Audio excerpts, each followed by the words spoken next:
Well, good morning, folks. It's Lee Farnell here from Everyday Empowerment Institute. And today with me is Paul Magiatis from East West Enterprises. And we're going to talk a lot about scaling your business, freeing up your time so that you can actually leverage and get more done and make more money. Paul, thank you so much for agreeing to be on this Everyday Empowerment Institute podcast. Thanks, Lee. Thanks for having me, mate. Pleasure. I love your background there as well. Paul is involved in so many different businesses. But Paul, before we get started, what I'm going to do is just give you some background on Everyday Empowerment Institute to set the scene, because I can see with all those logos behind you, we are in the business of literally this, empowering to unleash the inner entrepreneur in everyone. And you, I can see straight away, you're an entrepreneur. You've got Tell me the businesses you've got behind you there. All right, so Lee, we've got a real estate business, Coleman Magiatis. We've got a property investment business in SecFi that's been going for a while now. We have two mortgage businesses, two mortgage brokerages, Fin Mortgages, and I think if I do this, you'll see Nash Funding Solutions. And of course, there's East West Enterprises up over my shoulders.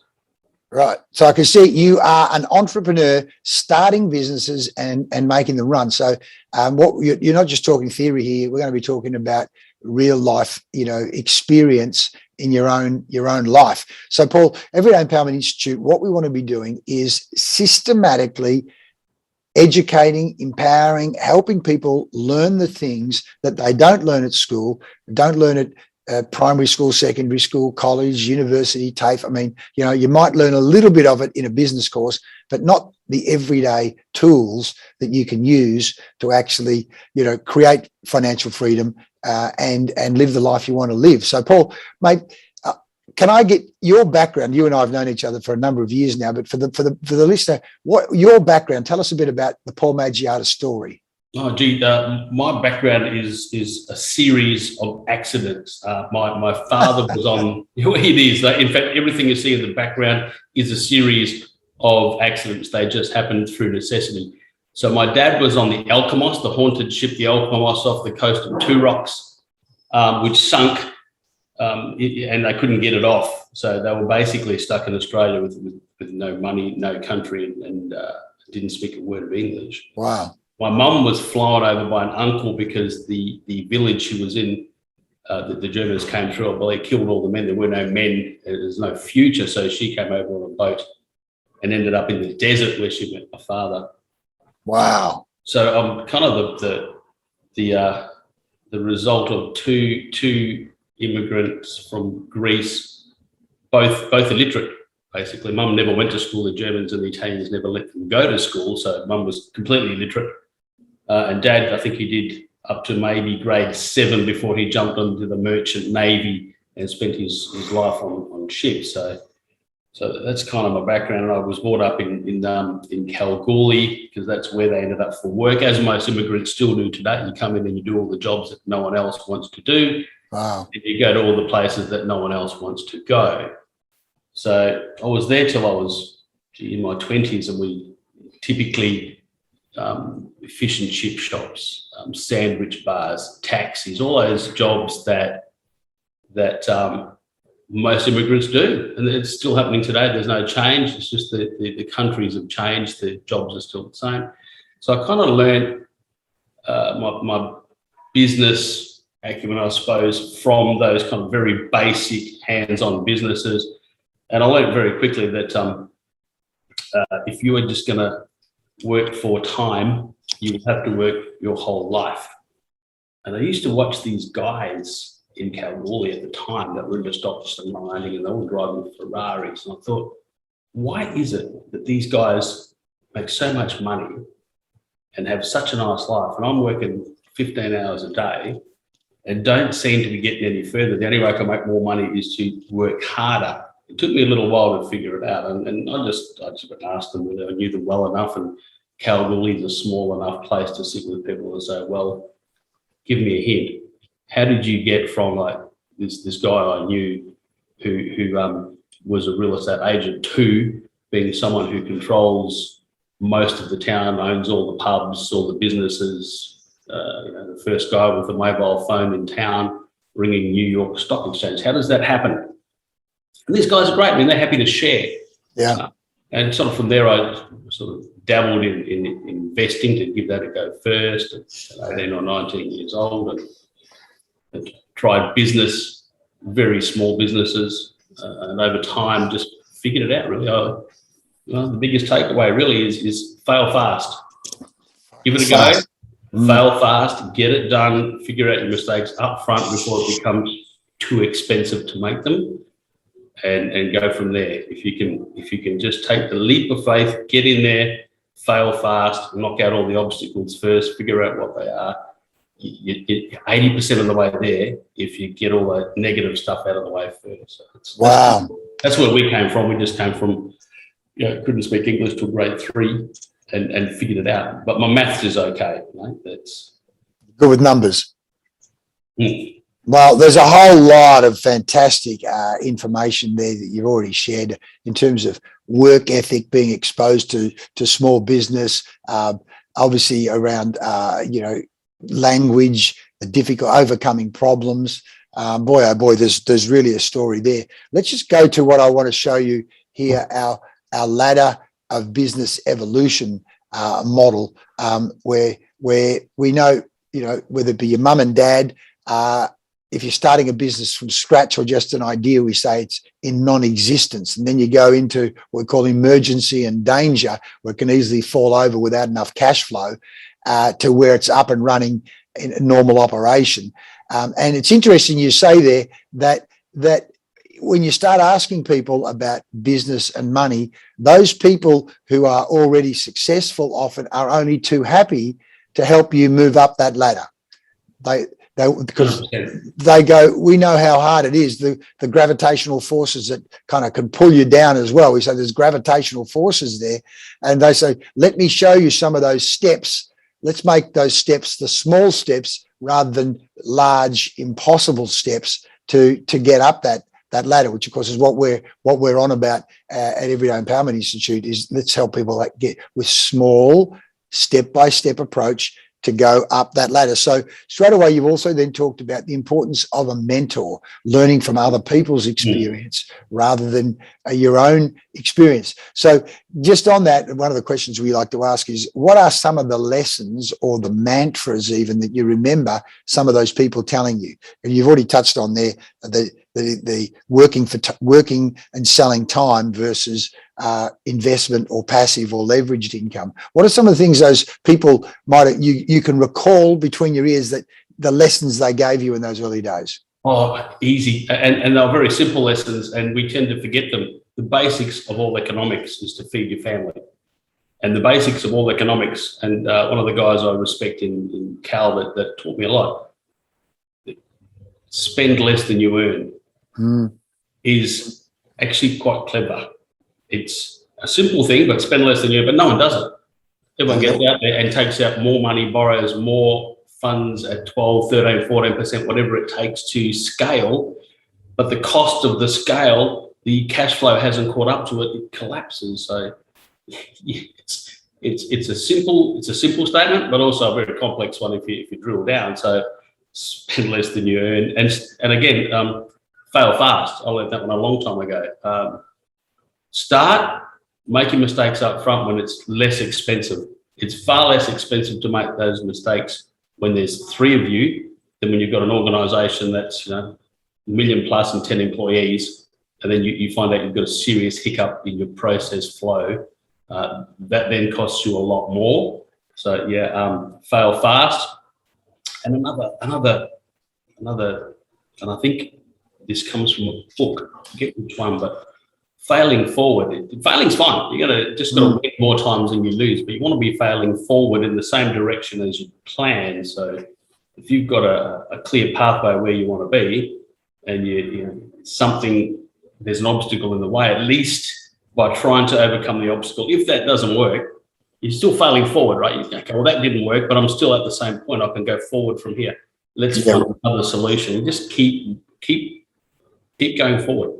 Attitude to failure, and and failing in the direction of your plan, which then comes down to making sure you've got a plan. Like where do you want to go on this ladder of business evolution? Where is your business in 1, 2, 3, 5, 10 years time? That's as distinct from, well, I'll be in exactly the same position. You certainly don't want that, do you? No, absolutely. Yeah, you need to have a plan, and it needs to be a long plan. You can break it down as you know. I mean, I'm not telling you anything you don't know, and I love that ladder. That's magnificent. The way you presented that, that is exactly how life is. Make it achievable, and people will climb up it. If those rungs are too far apart, it's too hard to do. But yeah, have a plan, work towards it. Make it a long plan, chunk it down. But you've got to play the long game. Your life's a marathon, right? So you've got to have that long-term view. So then the first year doesn't become as daunting because you know you've got another 40 to go, right? Yeah, exactly. I mean, funny you should say that. It reminds me of Bill Gates saying that, most people underestimate how much they can get done in 10 years, but they overestimate what they can do in one. It's like, as you say, have a longer term game. And you're reminding me of when we did work with McDonald's a number of years ago. One of the franchisees, one is a very successful business person. He literally had his life plan mapped around the wall of his study. So he'd had it in 2 years. This is what I'm going to be. In 5 years, this is what I'm going to be. In 10 years, this is what I'm going to be. So there it was, visual. I mean, like a timeline on his wall, because this guy was an achiever. In fact, the whole family were achievers.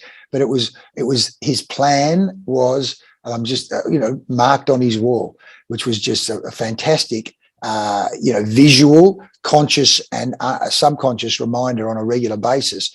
So, Paul, today in particular, we've spoken about this, so often people in small business is struggling along, I don't have time, I'm flat out doing this, I'm flat out doing that. But in fact, often they're flat out doing the wrong things. And one of your businesses there, East West Enterprises, is all about going, stop being flat out doing the wrong things. So can you talk about what you guys do there and tips and recommendations for those people who go, I'm flat out, mate? It's crazy.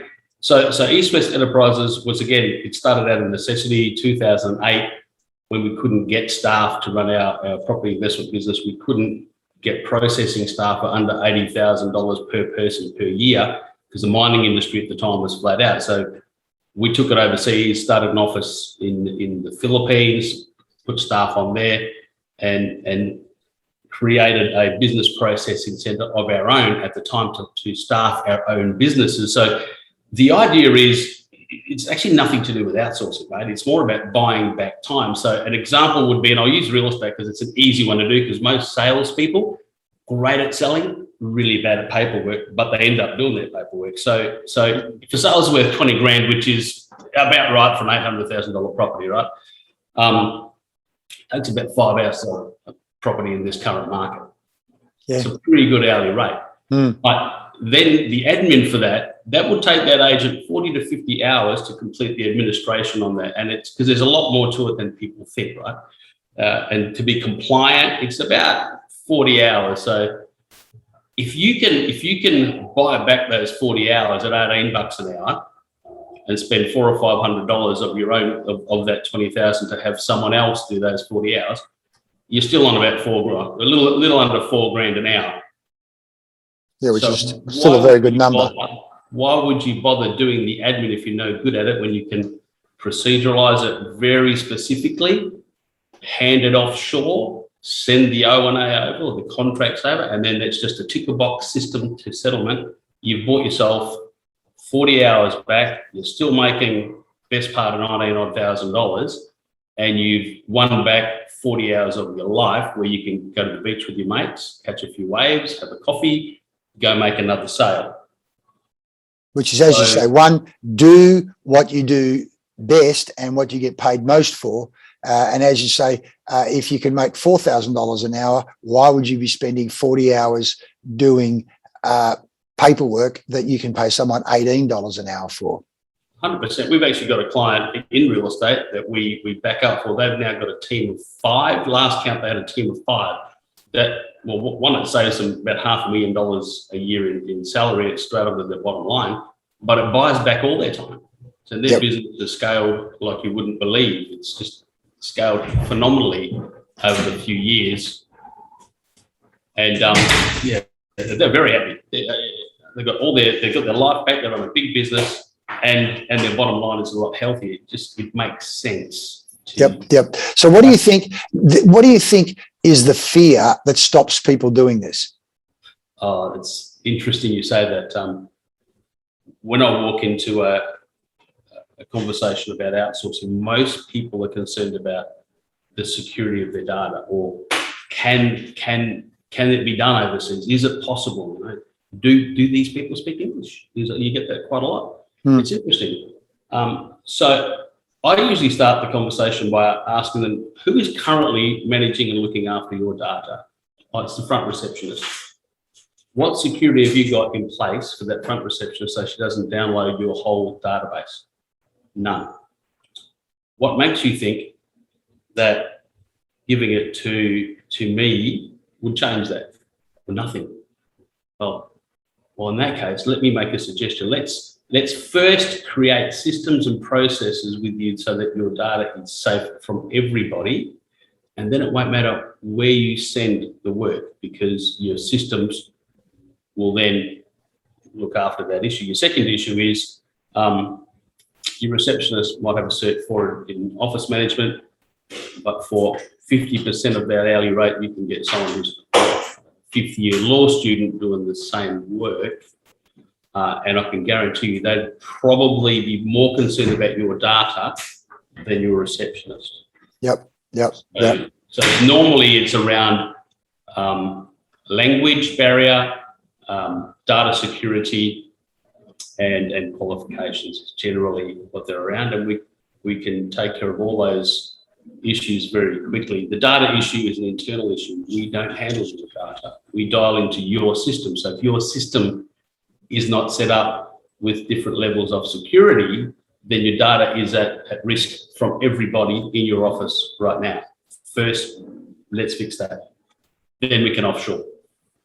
Fantastic. I mean, straight away, that's a fantastic tip. As you say, people who aren't IT savvy are not even aware that you should have a different levels of security. So obviously, as the owner, you have the highest level of, or the most access, whereas you can limit the access for the user overseas, and they do the job without having full access or ability to download or change the whole system. So that's a great tip in itself, Paul. And of course, for the small business, that business at, let me just go back to that later so that we're on the same page there. But for that small business, I mean, straight away, this slide, we say, if you use the same old thinking, you're going to get the same old results. So if you want to get different results, straight away, some of the thinking you've just spoken about there of, hey, listen, if you can make $100, $200, $4,000 an hour, why would you spend 40 hours? Change your thinking to change your results, spend $18 an hour, and get back out there and do the things that A, you enjoy doing, and B, you're good at. And you're challenging that fear factor. And as I say, it starts to get simple. One, change the security levels on your system for people to get access to. And two, you start to go, what other jobs either I don't enjoy doing that take up a ton of my time, that I can begin to offload so that we actually do scale up. Now, from your point of view, can we just define, just in your language, when you say scale up or leverage, what does that mean for you in terms of moving up that ladder of business evolution? The first thing every small business should do, and I learned this, I've worked with business coaches before, I didn't have the skill set, so I employed someone who did. So the first thing you've got to do is create an org chart. And in that org chart, your name might be in every single position, starting from, it could be the CEO, and you would also be the cleaner. So you'll have all those spots. So when you've got the cleaning down pat, you should write a procedure for it. People laugh, but we actually do. Write a procedure on how you want this office cleaned, how often, who does it, how long it takes, who they report to. That job you don't have to do anymore because you've made enough money now to handle that job. It's got a process, it's got some quality control behind it, but you're still answering the phones, right? You're answering the phones and doing the sales. So you get 10 or 15 sales and you're flat out busy. So then you write a procedure on how to answer the phone or how to respond to inquiries. That's the most important job in the whole of your office there. And the reason for that is everyone rings a receptionist, right? So we've written a procedure on how that phone is answered. And before you start talking, you put a smile on your face, because that will then change the way you sound. So our script for answering the phone is exactly the same every single time. Then we move up. So we've given that job because we're flat out, and we need a customer service operator to control the folder, because at this point I'm doing all the filing, if you like. So you write a procedure for that job because you're doing that job, right? And then that customer service clerk gets that procedure with all the checklist on how to drive a file from the sales contract, for instance, to a settlement. And I use real estate because it's easy to actually outsource these processes. You've written that, you give that to a junior, and that only might be, that might be 2 days a week, 4 hours each to start with. It'll grow into a position, but her name then goes on that org chart. And then you just keep going up the org chart until at some point you've got a sales team and you actually have moved up to the GM. Whole new different set of skills. It's all about then measuring and making sure that everything is managed and the process flow works. So that's how I did it. We wrote a process for how to clean the office and when, how to drive a file. In the end, we had that many procedures. We built a database for our procedures to be housed in an index. And then from there, we went to one of our businesses, went to quality assured ISO 9001 at the time. Because we had so many processes, we could measure pretty much everything. It took years, but we started with the bottom end of the org chart and worked our way up. Well, that's interesting you say that, because essentially what you're saying, we talk about ladder of business evolution, but what you're really saying there, it's the ladder of systems evolution. And whether it be if the first system is cleaning the office to answering the phone, but you start to go, what are the systems that we want other people doing? Because power change literally means you're in a position where the business can run beautifully without you. And that then means you've got a business that's saleable, or you've got a business where you can go away for 3 months, 6 months, 12 months, and it's running and generating profits and revenue and passive income for you. So that becomes the vision. As Stephen Covey said, start with the end in mind. The end in mind is not just, can I pay the bills this month? The end in mind is, how do I have this business operating without me, and or selling? Now, as a business broker will tell you, and you know this, is the business is far more valuable when it runs without you, versus if you have to be there all the time, then how can a new person come in and do it? I mean, I think you've had experience with that kind of stuff in the past, haven't you, Paul? Well, look, I 100% agree with you. And look, it becomes, it's a business that evolves into an organisation because you're organised by nature. And then from an organisation, it goes to an investment that other people are happy to put their money into to scale it because it works without you. And that's kind of evolution, right? And that's, at that point, some people, their idea of success is to list on the stock exchange, and that's what they do. My idea of success is pretty simple. It's as long as I can go to the beach 2 to 3 times a week with my mates, play in the gym, catch a few waves, get to work at 10, hang out with my staff, annoy them mostly because they're cleverer than I am, ride my bike on a weekend and make enough of an income to sustain that. That's my thing. So I'm happy to have smaller businesses that run without me, rather than having the one really big one. It's just where I ended up.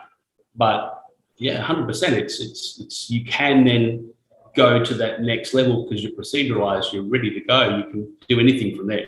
Proceduralized. I like it. In fact, one of the P's that we talk about in the ladder of business evolution is, besides productization, of turning your processes into products, is just that, as you say, procedurize the business so that each box on that org chart can have someone in there following those procedures. That's beautiful, mate. And of course, we're back doing things together in the networking business. In fact, I think we talked about it the other day. We said calling it the networkers network. And in that room, there are people of all different size businesses. Some of them are, 1 and 2 person business, and some of them are 70 and 80 and 100 person businesses. And so we say you need a different level of thinking as you move up the ladder of business evolution, and probably the most dangerous thinking is where people are at the 1 and 2 person level, because they go, I'm doing everything. And what we're saying is, mate, that's an indictment. If you say you're doing everything, then you're not a business person, you're a prisoner of this business card that you call a business. What do you say about that? You're absolutely 100% correct. You are a prisoner to it, and really the only way to scale is to outsource, and that doesn't mean offshoring, it just means to outsource. I'll give you an example. I mean, plumbers are really good at plumbing. They're really bad at admin in general. So it's the most outsourced task currently. 40% of businesses outsource bookkeeping. Yes. It's outsourced to everywhere, not just overseas. But if you're a small business and really can't afford to outsource it onshore, you can send it offshore and get the same result for 50 to 75% less. Then it makes it workable for you. Then you can scale. So, but 60% of small businesses still do their own books. It takes them every night. They're basically wasting every evening not seeing their kids, hanging out with their wife, doing flashcards with their kids that are doing their T. There used to be TAE. I don't know what it is now. Is it ATAR now, Lee? One of those. I don't know. My kids are 27 and 32, and 30. So it's a while ago. But whether it be TAE or that final year, but I mean, or if you've got young kids or grandkids, being able to be there at night to bath them and read a book to them, as distinct from, sorry, Grandpa can't read the book because he's doing his books. You don't get that time back again, do you? Whether you're a parent wanting to help your kid with that final year of high school, or whether you're a grandparent wanting to read, like in my case, bath Noah and read a book to him and put him to sleep, that would be terrible to be upstairs doing the books. Now, again, I've outsourced my bookkeeping and BAS and everything for years, but there's a whole range of other things that can be outsourced as well, Paul, aren't there? Can you run through some of the other things that you guys do for people in terms of outsourcing that help people scale and grow their business? Sure. Small micro businesses that we were dealing with, because they're easy to explain the process. So a plumber, we've got a plumber and an electrician on the books. The electrician ended up getting really busy in this environment, and he was struggling to schedule all his other plumbers and sparkies to go out to the jobs. Mm-hmm. So then when I met with him, we had a look at the process they were using. They were using a process called GeoOps, which is a scheduling software. So really it wasn't a scheduling problem, it was a time problem and money problem. So we organised him with an offshore VA at 70% less than what he was paying here full time, to actually schedule and take all the emails and the chat and book all the jobs in, and then follow up on the trades once they've finished the job and going to the next one. She could see them on the platform. She could remind them to close off on their iPad so they could be invoiced, and she'd invoice the job. Now, it's very simple because it's a online platform they were using. So their issue was time and money, not the process. The process already existed. They just didn't have the confidence that someone else could do it, because in small business, you think that you can do it better than everyone else. And look, I can tell you, you can't. There's a lot brighter people that are better at admin than we are, and they're a lot more efficient and a lot more cost efficient. So that's one. So scheduling any size business, if it comes to scheduling trade, easy done. Bookkeeping, larger businesses, we've got VAs that will sit there and just do one part of the bookkeeping. It could be just invoicing. That's all they do all day, sending out invoices, and the other team just takes in the bills and logs them for payment. Wow. These things take them. So if you get offshore that, you're halfway there. Property management, it's a platform. There's several platforms that we use in property. It's all data entry. Cumbersome, hundreds of hours of data entry. Most of it is creditors receipting and trust accounting. It's actually not hard for a bookkeeper to do that, but again, it already exists. The process exists. Once you learn the process, for instance, there's a program called Property Tree. We've got 4 people trained in Property Tree.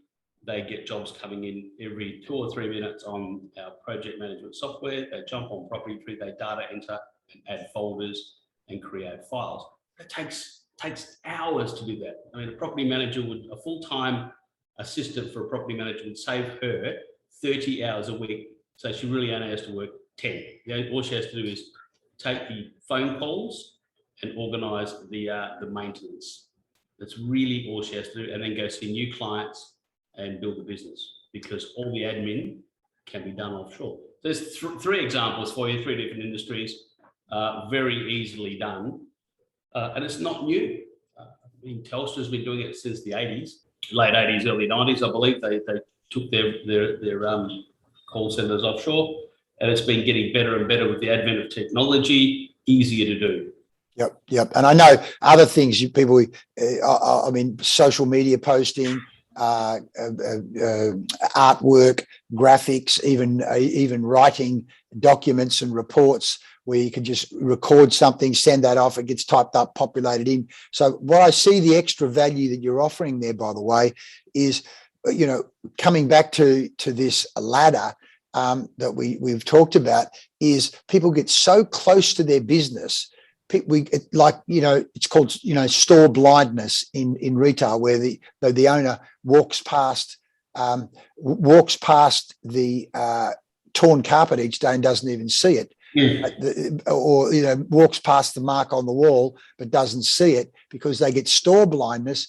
People in their own business, that 1 and 2 person business, they get blind to what goes on, the insanity, the craziness that's going on. An outsider goes, "What the heck? What are you doing?" But they've just got into the habit. I was thinking as you were talking there, I love this particular quote that I found. It said, here, the only thing standing between you and your goals is that bullshit story that you keep telling yourself. And part of your job and my job and anyone trying to actually help facilitate transformation and get people moving up the ladder is challenging the bullshit story that is running between people's ears. No one else can do it as well as me. Well, we call that BS. It besides being a belief system, no one can do it as well as me. It's a bullshit belief, because someone will do it as well, if not better. And even if they don't do it as well, and they do it 95% instead of 100, but as you say, some of your people will be doing it at 110%, not at the 100. You can be freed up to go and sell or do the things you like doing, or be down the beach, while someone else is doing it at the 95%. But as in most cases, it's not going to be 95%, but it's the bullshit belief that's holding the person back. What do you say about that? Like 100%. And really, to get past that, they need a business coach. So we generally, if it's a large client we're looking at, unless they've been through a process with a process engineer or a business coach to change 2 things, their mindset and their written procedures and business flow or process flow, we generally won't even look at them. We've actually resigned clients recently and sent them out to process engineers and business coaches, and suggested once they're at that level, we can then look at staffing them up, because they're not organised and they don't have the mindset to go forward. So unless you've seen them and you've trained them and they're ready, then it's too early for them to come to us, because it will fail. We know it will fail, so we don't take that business on. We don't take on anything that's going to fail, and unless they've got the right mindset and have steps in place and have someone coaching them through it, if they don't have the skill set, we won't go near them. We just won't take that business on. Not worth it. I remember going to one of your seminars a while ago. It's my favourite story. If I can tell it, if you let me tell it, I will. Yeah. I went to one of your seminars, and we used to do 3 phone calls for each client, for instance. And your words were, you really have to do 5 phone calls for every single client before they will actually buy something from you. As in follow-up, touch point, the R factor, frequency times quality of contact. Yeah, 100%. So I took that one thing. I like to take one thing away and implement rather than going home with a notebook full of notes. Implemented it, and I think after I made $10,000 just by ringing everyone a couple of extra times that day. So, beautiful. So have that process. So that's now in our procedures that when we follow people up, it's a five phone call deal. It's not 3 phone calls and, oh, look, I don't think they want to hear from me. No, they're busy. They've got lives. I'm not their priority. Whoops. You're there.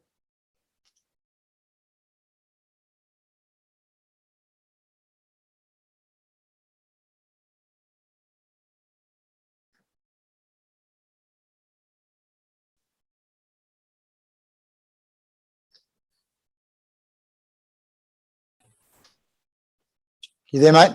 I am. We'll continue with that. You said you're not their priority.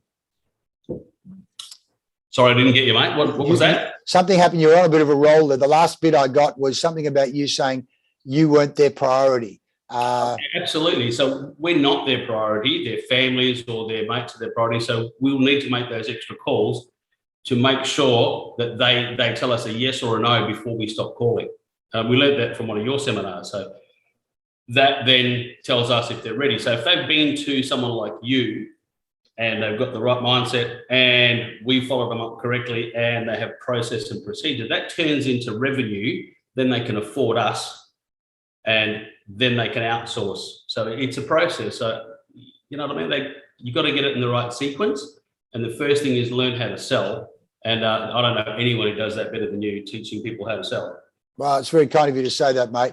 I mean, literally yesterday, I was out on the road with a sales rep. I mean, it's rare that I do it these days, but our coaches and affiliates do it. The Japanese have a thing they call the Gemba walk. Gemba walk. Go to where the work is. Don't sit in the boardroom going, this is what should happen or this is what's happening. Now get out and actually see what is actually happening. And by the way, Motorola also found that in terms of improving sales, if you do classroom teaching with people, but then go out on the road and coach them and see what they're implementing, you get a 400% better result. Now, sales training works, but you get a 400% better result when you go out on the road. So I was out on the road yesterday, went to about 6 different sites with this fellow who, by the way, was willing to take feedback. So I observed what he was doing and little things like not letting the client finish the sentence before jumping in.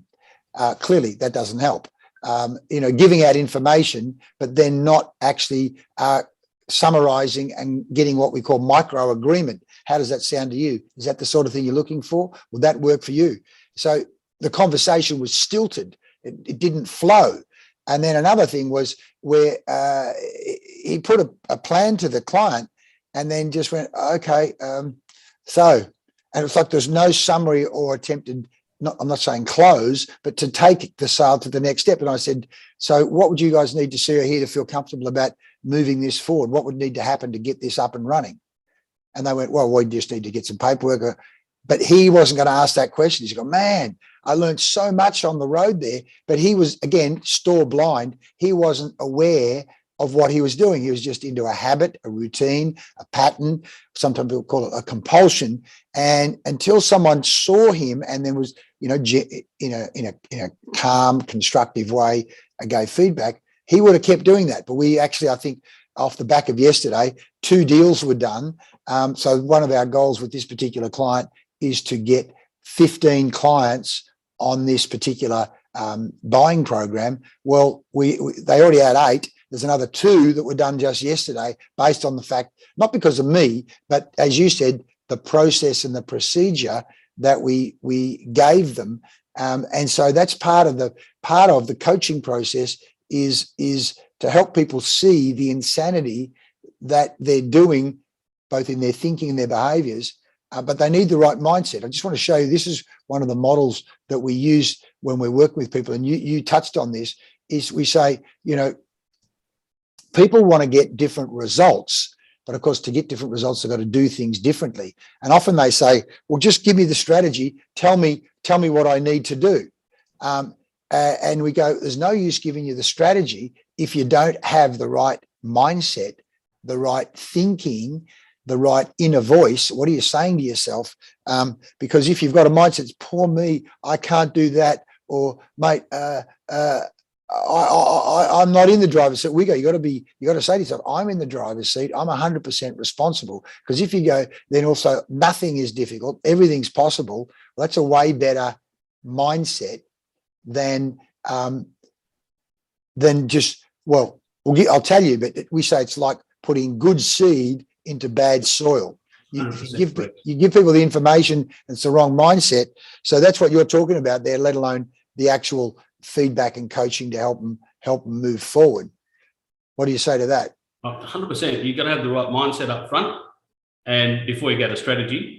And then once the strategy is in place, you need coaching to go to that next level. And you're quite right. It's the little things that people forget because it's not a process yet. And coaching will get the processes right. Once the processes are right, revenue grows. Once revenue grows, you can then pop yourself up the org chart, one more spot, and then one more spot, and then one more spot. 100% correct, mate. Mindset is so much more than just, it's the culture, a good positive energy in your business. And you need to drive that, because if you roll in there and tell everyone to be positive and you're not, it's not going to work. 100% can tell you right now. So if you have someone in your organization that is not positive, then I would suggest that you seriously look at moving that person on somewhere else in the org chart, or asking them to leave, because it's like a cancer in your organization. You need to be positive. You need positive people around you, because even if you don't make it and you're positive, you'll be happy about it, at least. Yep. It's a good start. But you will get higher than you would have done sitting in that negative space, that negative thought process. It's never going to work. You need to have the energy and be the driver, and then everyone else will follow, and it will turn into revenue. All you have to do is put a smiley face on your door. So when you come to work in the morning, even if you've had a bad day or a bad night and you're not happy, you look at the smiley face on the door and you put a smile on and you come in positive. If you don't, it will just resonate through your whole office. Yep. Which again is why we are so committed to the idea that everybody in the organization gets exposed to this area of personal development, understanding the power of mindset. So I'll just share the screen, because we've seen this time and time again, and you touched on it, the importance of everyone getting on the same page around attitude, mindset, that I'm in control of my mind, that, the great Zig Ziglar talks about, attitude determines altitude. Because if we just focus on, even if we just focus on sales or management or marketing strategy, you can do all of that. But if you do it, but people have the wrong mindset, or a negative mindset, or a disempowering mindset, or they don't understand what taking responsibility means, for example, or they don't understand what negative story is, some of the language we bring into places around what does breakthrough mean, what does being authentic mean, what does feedback is feed forward mean, because in most cases people come from different backgrounds, whether it be family background, schooling background, did they have a swimming coach, how did they grow up, and then all of a sudden they roll up in your workplace just because they can type or answer the phone or even sell. But if we don't all get aligned on the same page around what positive attitude is, what positive self-talk is, what goal setting is, and what we've done over the last 2 years is delved back into the best of the best. We've got studies that we've done on 7 different global studies on over 10,000 different people and companies, and gone, what are the best of the best doing? And if we pass that information on to people and then coach them in implementing it into their business, we know their business takes off. One of the tips you've already talked about there, one of the best, smartest solutions is morning stand-up meetings. Like my client that we just did some work with yesterday, gone, mate, when do you guys meet? Oh, we don't. Well, how can everyone get on the same page if you don't actually meet? So now they're doing morning, a little 5 to 10 minute stand-up meeting. What are we working on? What's going well? Who did something well yesterday? So we've got a little agenda that we work through, and the guys are going, mate, that is making such a huge difference to the attitude and the focus of people by doing those stand-up meetings. And another thing I've talked to this particular client about, which the guy on the road told me about yesterday, I said, mate, what you're going to do is catch people doing things right. And at the end of the day, just say, thanks for your day. When was the last time you actually thanked someone for their day? And he's going, I've never done it. Well, this guy said to me yesterday, mate, people are in shock when he first did it, that he literally went down and said, mate, I just want to say thanks for that. Thanks for getting that delivery out on time. Thanks for helping that customer out. Or just thanks for the way you've done things today. He said, just that one micro action, talk about a little step on the ladder. I mean, how hard is it for someone running a business to go, thanks for your day? And look, totally agree. And people don't realize how much influence they have on their staff and their business partners. They don't realize what, appreciating someone's actions and how that impacts them. It's actually quite powerful.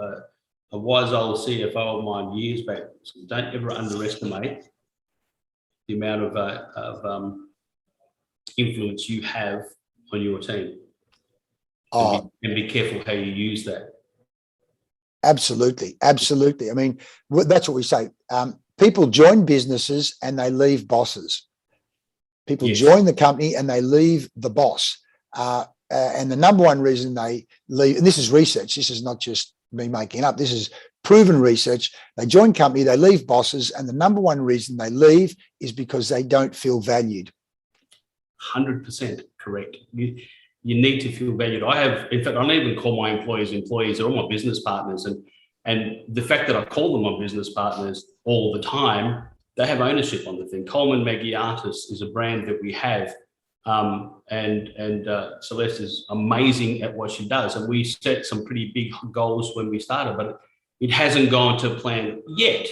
It will. It's just not happened in the way we thought it would happen, because there's been some instances there that has changed the direction of all our lives and we had to adjust. But, 4.5 years later, I think it's 4.5 years now, we're still there chipping away at it, just waiting to get over a few little humps that are obstacles. And then that 5-year plan now will turn into a 10-year plan. Either way, it'll happen. It's always been my goal that it'll be a lot longer time to get to where we needed to go. Being younger, her goal was shorter.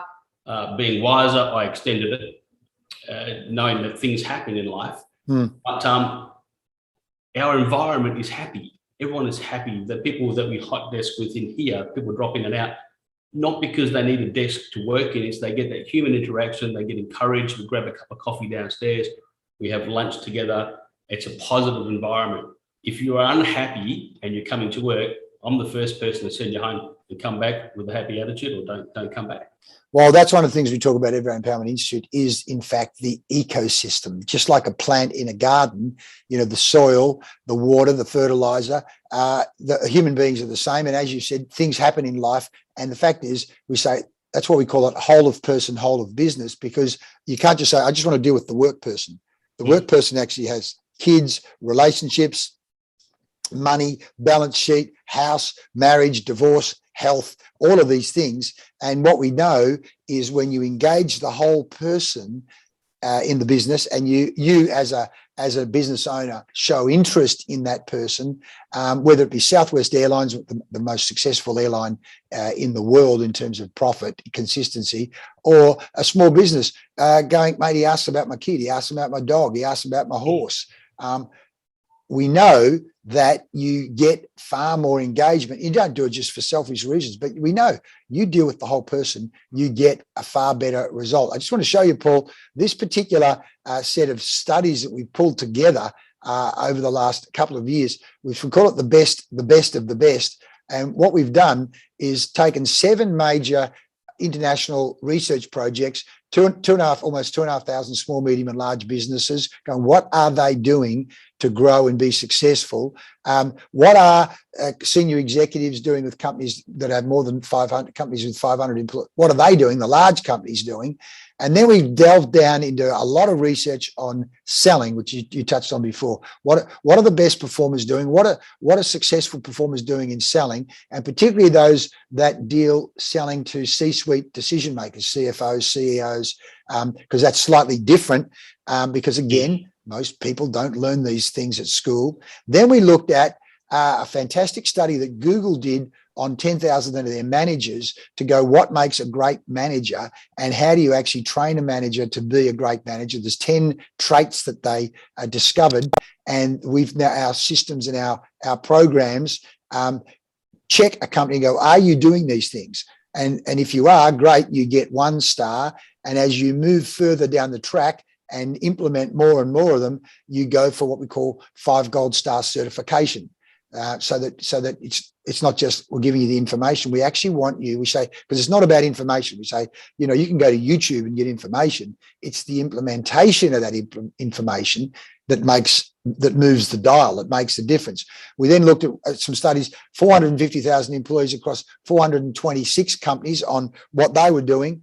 And this one here, particularly this one, 1,400 large Fortune 500 companies, what the top 11 were doing to outperform the market by almost 700%. We've put all of that knowledge into our certification program to, first of all, go into any business, small, medium or large, and go, right, how do you compare with the best in the world? And then what do you need to do to grow to be one of the best? And knowing that as you move from 1 star, 2 star to 5 stars, you get ticks, you get stars, you get certified. And as you take those steps up the ladder, you're certainly making more money and you're certainly having a freer, more leveraged, more scaled life. So we're not just making stuff up. It's based on these 7 major international studies on day by day, step by step actions in business to move up that ladder of business evolution and empower the people, so that, just as you say, you want a happy workplace, because happy workplaces are productive workplaces. So, Paul, is there anything I haven't asked you that you'd like to share before we wrap up? Because I'm conscious of your time as well. What haven't we spoke about that you'd like someone interested in business empowerment to know about? Actually, I think you've covered everything, mate, but I'd just like to just quickly add, we have a measurement in our business, and it's a very simple measurement. And you know, we used to measure everything on a balanced scorecard. We could tell you nice about sales, but I developed another one. It's just a 0 to 10. When I ring my staff, I ask them, hey, you know what? On a scale of 1 to 10, how happy are you today? They give me about a 7. Oh, well, I know 7 is not good enough because my benchmark's 8.5. What do I need to do to bring you up to 8.5 today? What do we need to do to make you happier today? Pretty much that comment does the trick anyways, because I know someone cares. So the happiness scale that we use that not because it's a measure of their happiness, it's a measure of my happiness. Because if I can come in every day, as I've been doing since I was 20 years old, and be in a happy, positive environment, it's better for my health, it's better for the business, it's better for them, it's better for everybody. So if someone is not an 8.5 consistently, then they're not in the right business or business group. They need to be finding a job somewhere else, because this is my retirement. I go to the beach a couple of times a week with my mates. Then I come to work in a happy environment with people that want to be here and that are achieving their goals and successes and whatever their level of success is. So that happiness score is probably the most important part of our business. When I ring the Philippines, the first question I ask my operations manager, there are 17,000 cases yesterday of COVID. And my question was, on a scale of 1 to 10, where is your happiness gauge today? And most of them are still sitting on an 8, only because we've got people in place to ring them and just ask them how they are. And we care. And if there's struggles, we try and fix those struggles for them best we can. We can't fix some of the things that are an issue, but we can get their happiness score from 8 to 8.5 for that day.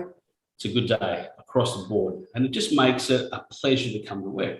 If you go to work and you're miserable every single day and you're surrounded by just grief and unhappiness, you're wasting your life, man. You've just got to create the environment that you want to retire into before you retire, and then you can be coming into work till you're 90. It won't matter. Mate, brilliant. The happiness scale. Happiness scale. I love it. Now, I've been taking a pile of notes here. I'm just going to summarize for the listener, because summarizing is good. I'm going to just go 1, writing procedures. 2, buy back your time. 3, get your life back. 4, procedurization is the key to scaling.